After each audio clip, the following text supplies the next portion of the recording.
Tommaso Polli, yacht broker at Edmiston. I was in Mumbai on the 26th of November 2008, so for 24 hours, literally, from probably 3 p.m. to the same time the following day, just before the terrorist attack happened, and obviously it was very close to action, being on board Alicia, this super yacht which we represented for charter, for sale, for a client of ours. This company, Edmiston, was really set up in an era where the big Russians were our main clients.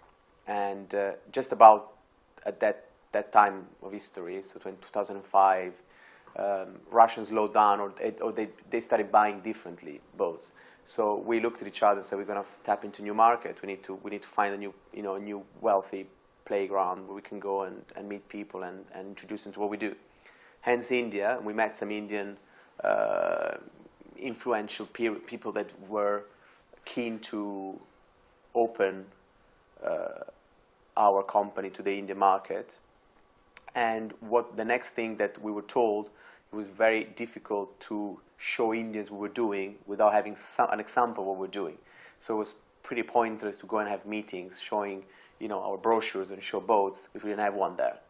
So it so happened that Andreas Liveras, old friend of Nick Edmiston, our chairman, had the boat, Alicia, one of his boats of his fleet, in the Maldives for charters there. It was his interest as well to pitch for new clients, because also his business was kind of reducing, in a downturn market in general. So he thought it was a wonderful idea. He thought he could have benefited directly from showing his boat first before others, and it was not a big detour for him. So essentially, Nick and Andreas agreed for the boat at the end of the charters in the Maldives to come to Mumbai, where we would have hosted 3 nights events, hosting the biggest amount of billionaires in India, and in fairness, they've all agreed to come. So we were expecting the first night. Essentially, we had everyone on the list that was expected, which is unusual in this side of the world. But Indians love it. It was a new thing, and they just they were absolutely in there. The whole concept they loved. Andreas, who just arrived with the crew from a crossing from the Maldives. First reason, he wanted to go ashore. He'd been on a boat for, I don't remember how long that was, but, for several days. He said, I just want to go ashore. Secondly, he said, I don't want to interfere with your business approach with your clients. I don't want to be the person, in between you and your clients. If they want to comment on the boat, whatever, I don't want to be here. So he said, I'm going to take one of my men, I'm going to go ashore to have a curry at the Taj.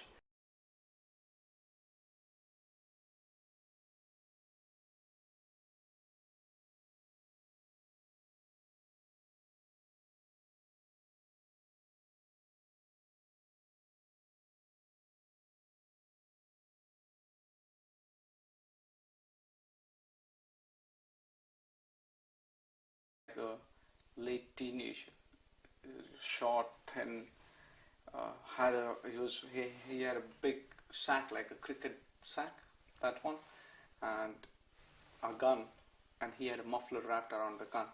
The way he was operating that machine, you can tell that he's been playing with that thing for really long, or he masters it, because there was no.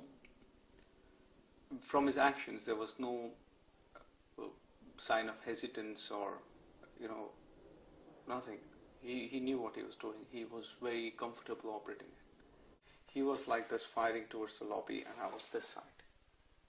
And when I was waving to the guests to move out, after a while he turned this way and started shooting at the restaurant. And the moment he turned, that was the worst moment for me and a few of my staff, because we had seen the damage that the gun was doing, and we never expected it, that anything will be towards the restaurant. So not too sure if he has seen me, but I don't think he was targeting a single person particularly. He was just randomly shooting. When he started shooting, in the restaurant, all the people moved in the back's PDR, that's private dining area, the third section of the restaurant. The front section got empty. At the same time, I was very close to him. I was not even more than 12 feet distance away from him. But what saved me was a pillar. There was a huge pillar at the entrance. I was right behind that pillar. The moment I saw him, he started fighting. I slowly moved towards the section 3 of the restaurant, the backside part. But then I saw him doing an action, which was the throwing action. Now, after watching so many movies, we all know what throwing action means in such situations. Definitely, it's something. And that was the time that I thought, I'm dead, and probably this disaster. So all I did is, there was my assistant manager named Ritesh. He's a young lad, a very good one. He was completely shocked in that situation, and when he did the throwing action, Ritesh was looking at me completely scared, and we both sat down to avoid any damage to us, because that's what it's the knowledge that you get from your childhood by reading books or watching serials or movies. And that thing blasted in the middle of the restaurant. The blast was so tremendous and had such a tremendous impact that all the chandeliers came down, everything shattered in the restaurant, and we couldn't. We became deaf basically. My first thought was, run, save yourself. I did get up, took a couple of steps, but then the thought came to my mind is, what about my guests and what about my staff? There were certain people, there were people who were drunk, there were people who were old, people with families, their children, women. And getting a control of people in this kind of situation is not easy. And I can tell you, because I handled that situation. Till then, I never thought I had to handle it.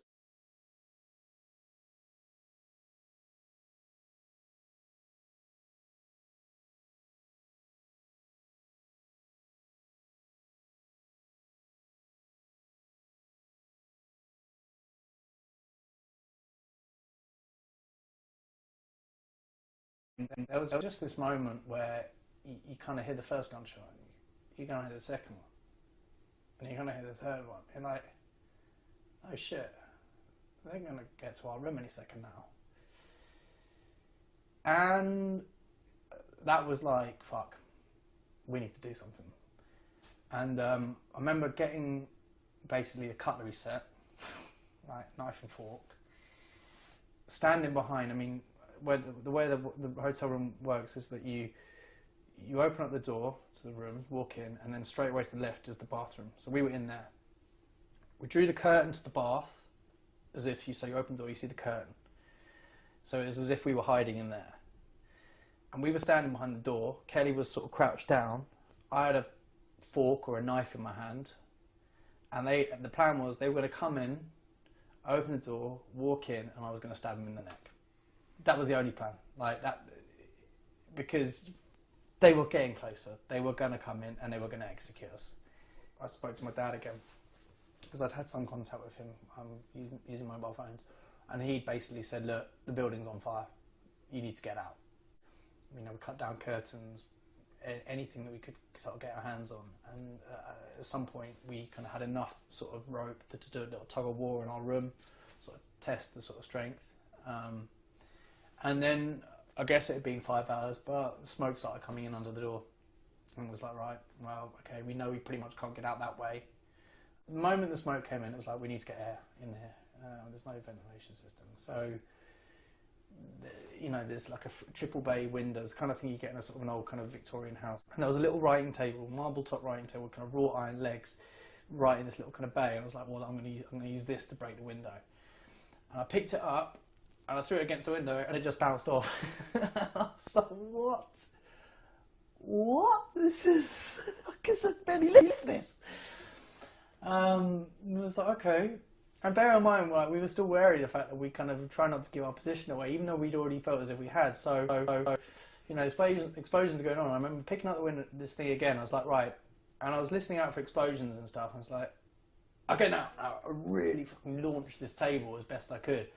and it managed to shatter, I think the outer pane and sort of half shatter the inner pane, but it was enough to kind of then just break through. And I think cut my arm up a little bit in the process, but nothing major. Cleared the window, got a bit of the glass out, you know, sat on the windowsill, got a bit of air, and then we're like, oh shit, maybe there's snipers. So kind of like, actually, let's not kind of sit on the windowsill kind of thing. And what was weird at this point was that there was still no police presence. There's no one out there. I mean, it was dead. There's a fire out here. We have no idea why there aren't people helping us. Maybe there are snipers. Maybe there's... We don't know how many terrorists there are. We just don't. We don't know what to do. So it was like, well, we just need to get out. We need to get the fuck out of here.